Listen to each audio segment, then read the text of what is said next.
C'est bon? la relation en fait d'un prestataire, peu importe s'il est illustrateur, etc., Ouais. avec en fait avec un éditeur. Le but c'est pas de connaître les tarifs ou quoi que ce soit, mais c'est vraiment en fait de rentrer un peu plus dans le détail, un peu D'accord. voilà, moins dans c'est super, tu fais des super dessins, tes illustrations sont géniales, etc. Ni quelles sont tes sources d'inspiration. C'est vraiment en fait quelle est en général ta relation avec les éditeurs depuis que tu as commencé et comment tu fais pour essayer d'en vivre. Voilà, par exemple, est-ce que tu les démarches, ce genre de choses. J'ai démarché. Ah, mais c'est déjà lancé. Ouais. D'accord. J'ai démarché, en fait, ça a été progressif. En fait, hein. D'accord. Moi, j'ai commencé un peu dans tout ce qui est fanzina et autres. Et Ok. ça a été. Juste un petit peu plus fort. Je vais essayer. Désolé pour ta voix. Attends.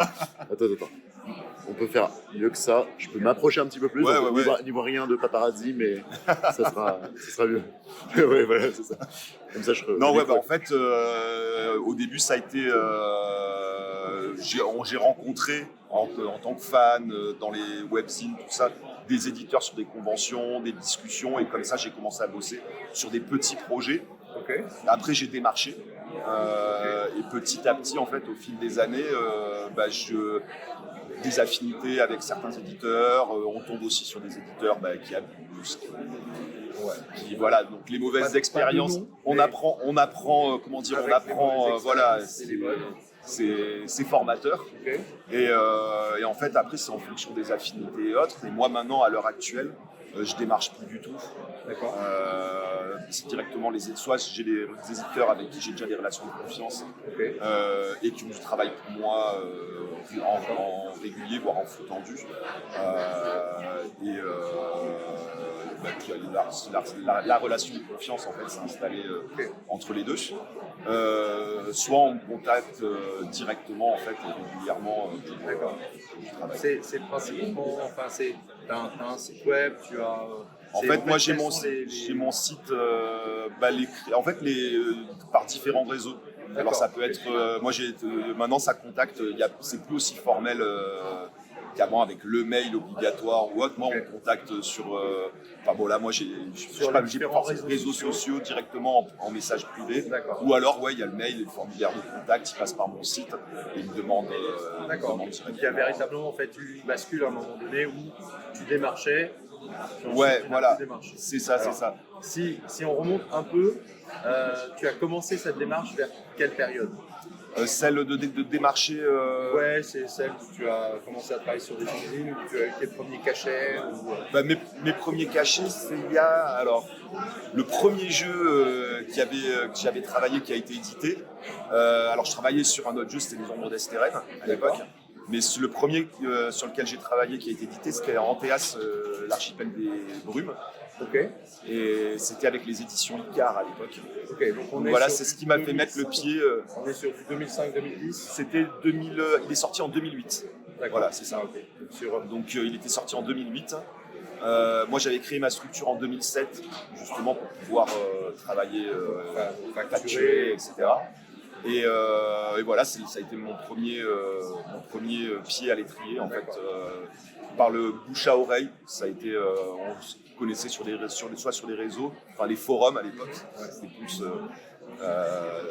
sur les forums, et croisé en convention aussi. D'accord. Donc, ces maisons, enfin certaines de ces maisons d'édition en fait ont fermé. Mais tu as gardé contact en fait avec les gens qui ont peut-être relancé soit ceux avec qui j'ai travaillé, en règle générale, l'immense majorité des auteurs, des potes illustrateurs, tout ça. Surtout au début, en fait, c'était travailler avec des maisons, ou en tout cas sur des projets qui étaient peut-être moins dans le milieu du jeu de rôle, même au niveau éditorial, ça s'est de plus en plus professionnalisé. C'est pas que c'était pas professionnel, mais c'était plus, on n'était pas loin encore de la démarche quand on travaillait sur de la créa, pas amateur, mais disons enfin, je sais pas comment dire, c'était pas de la production amateur du tout. Mais D'accord. disons qu'il y avait on travaillait moins avec moins les cahiers des charges, etc. Enfin, vraiment D'accord. très. Et les équipes, dans le jeu de rôle, c'est des équipes créées, on devient des équipes de potes, quoi, en fait. On travaille ensemble. Et ça, c'est toujours le cas. C'est toujours le cas. Mais effectivement, je pense que ça s'est un petit peu professionnalisé. Et donc, toi, tu as senti ce côté. Est-ce que c'est toi qui as demandé à structurer les demandes d'illustration de façon plus cadrée ou est-ce que c'est plutôt les éditeurs qui sont venus, qui t'ont dit nous on veut des choses très très précises et on veut que tu nous fasses un devis très précis? Oui, alors en fait ça dépendait d'un éditeur à l'autre. En fait. Okay. Ça c'est vraiment, il y avait des éditeurs. Moi en prise de commande, j'ai eu des demandes de devis où on te demande c'est quoi tes tarifs directement, t'en parles. D'accord. Mais voilà, les devis notamment, pas mal plutôt du côté américain, anglo-saxon, c'est très cadré, contrat, etc. D'accord. Voilà, conditions de vente dans les factures. D'accord.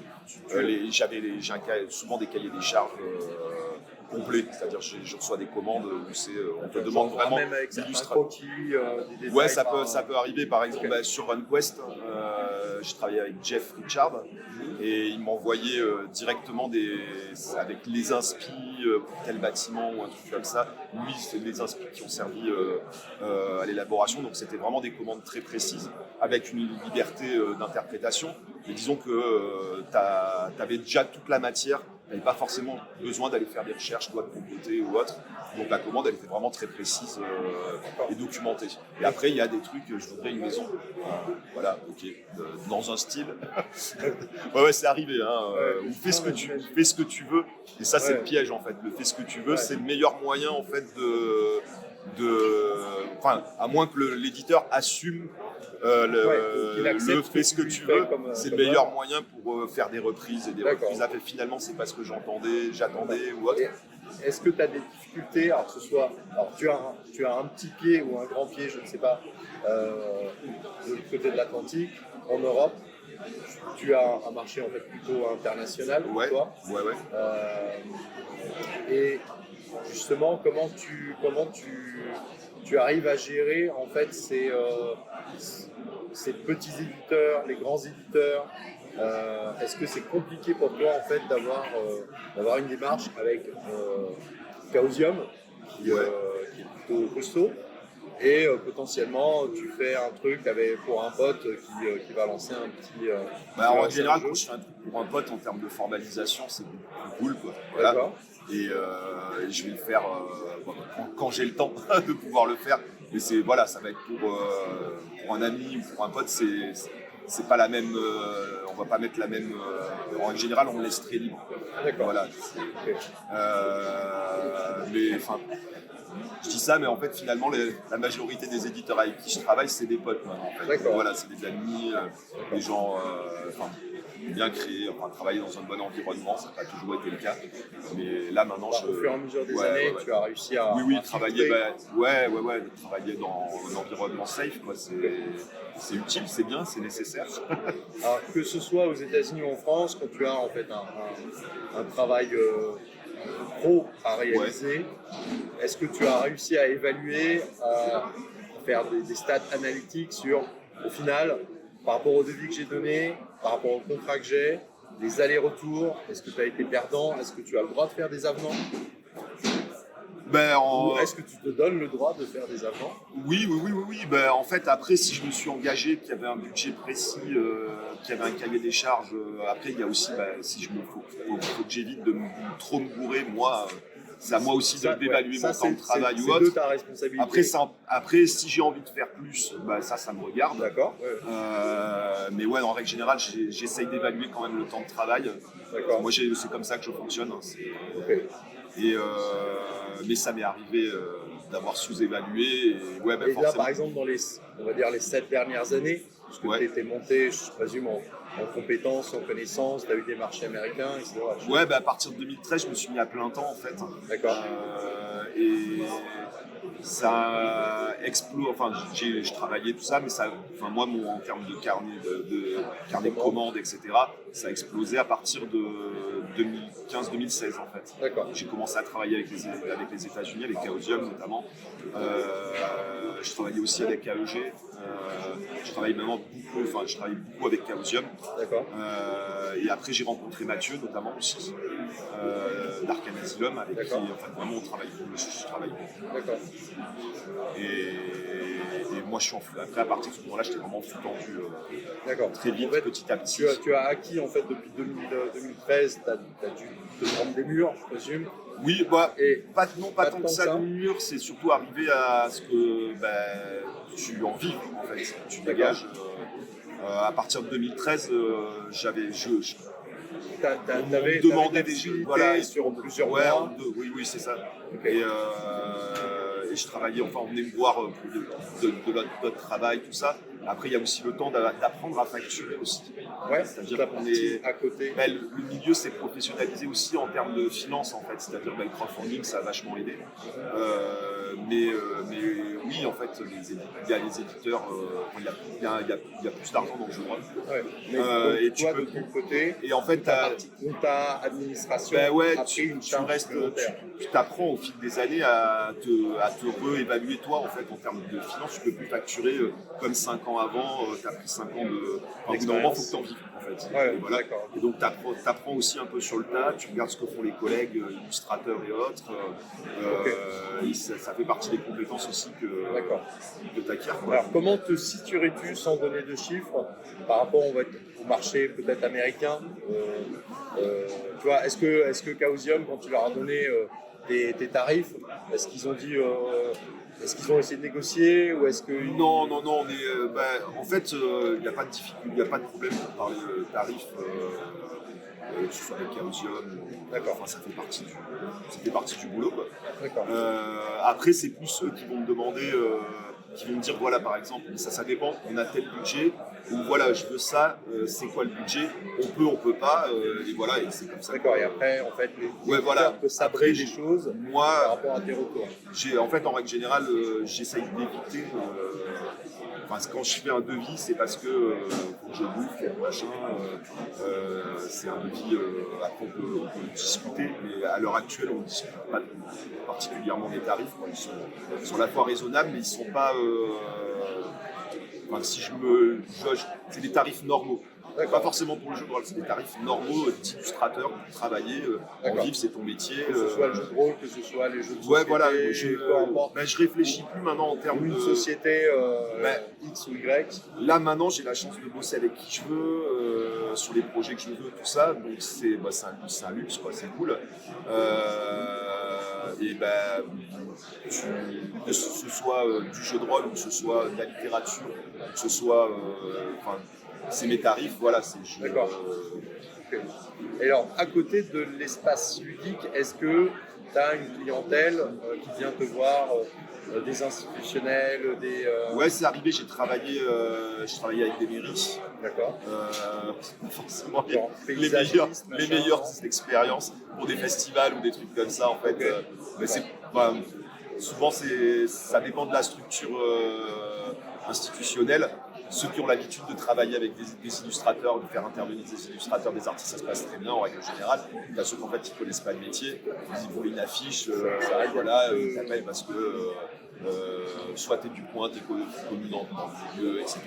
Et donc ils t'appellent et ils ont une méconnaissance assez totale d'une manière de fonctionner et autres. Et ça peut arriver qu'il y ait pas forcément une super bonne expérience. Ça, c'est très variable. C'est très variable. Donc là, en ce moment, tu es plutôt sur le marché européen, avec Arcane et peut-être... Ouais, ponctuellement encore avec Chaosium. D'accord. En fait, là, c'est parce que j'ai beaucoup travaillé sur l'Empire des Cerisiers. Donc voilà, ça m'a pris quand même de temps.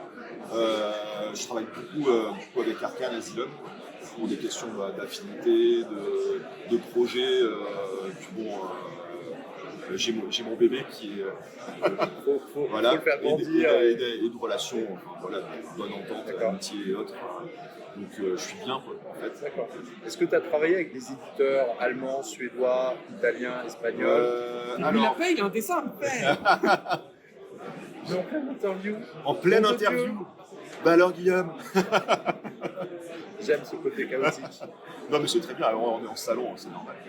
Et donc ouais non, j'ai travaillé un peu avec des Italiens et autres. En fait, quand j'ai travaillé avec Mathieu sur des cartes qui en fait ont voulu être récupérées du monde des ténèbres, D'accord. et ils ont kiffé la carte. Ils ont dit est-ce qu'on peut avoir une version italienne, une version espagnole aussi. Donc la là, carte, en fait, ouais. t'as des réalisations qui sont... Ouais, voilà, c'est assez sympa. Après, en Allemagne, alors après, faudrait que je remonte dans ma mémoire. En Allemagne, je crois pas, non. Et après, anglo-saxon, je travaillais avec AEG. D'accord. Il y a plusieurs années, j'avais travaillé sur la gamme L5R, sur un projet qui finalement, la licence est passée au même moment où ça partait en fabrication, donc ça a été arrêté. Donc dommage. Ouais, mais ça, bon, le c'est boulot avait été super, par contre. Vraiment super boulot. Bon, enfin, en termes de collaboration, le travail c'était super avec Nicolas Bonjour, je travaille. Donc, qui travaille pour AEG. Et donc là, en fait, tu as de la visibilité jusqu'à 2024. Ouais, 2024, 2025. Ouais, non, mais sérieux, en fait, j'ai la chance d'avoir des amis, des connaissances et autres, dans différents, même avec d'autres éditeurs, qui me disent dès que tu es libre, tu viens nous voir. Voilà, donc ça, c'est génial, quoi. C'est exceptionnel d'avoir réussi à en arriver là. C'est à mon petit niveau, voilà. Non, mais c'est bien. Moi, j'ai passé un bon moment à t'interroger. J'ai trouvé ça cool. J'espère que je ne t'ai pas trop dérangé. Absolument pas. Et donc, je présume que les éditeurs peuvent toujours te contacter.